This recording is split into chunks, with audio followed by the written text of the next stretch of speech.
Dura da. Muhammed. Yakup malu ẹ̀yin.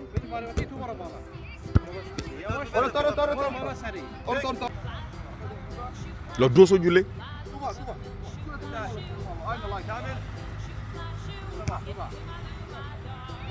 Laita kautta Muhammed, ei keskelle. Hyvä, laita kautta. Yakup gbá. Non, c'est goal. Kúrò ń bẹ̀ yẹn, kúrò ń bẹ̀, dúró dáadáa jọ. Tí ò gbọ́ ni. Filẹ̀ o.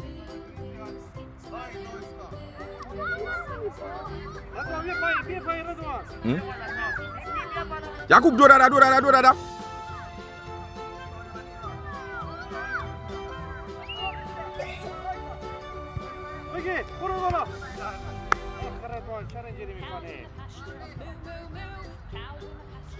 Adam gbà pé kó fún ẹ bọ̀. Sọ fún kó fún ẹ bọ̀.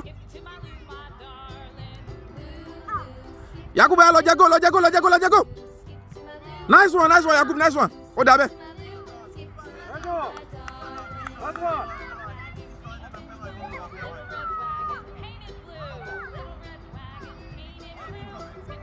Lọ jẹ́ go Yakup.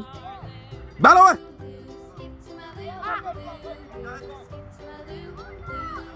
Adam, jẹ́ bẹ́ẹ̀ sí bàtà rẹ̀. Filẹ̀.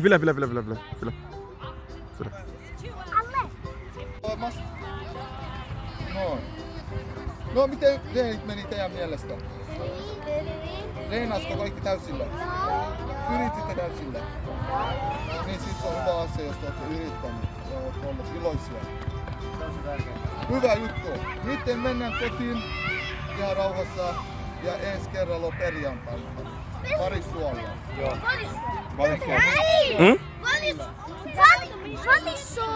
Ọjọ́ wo ni eré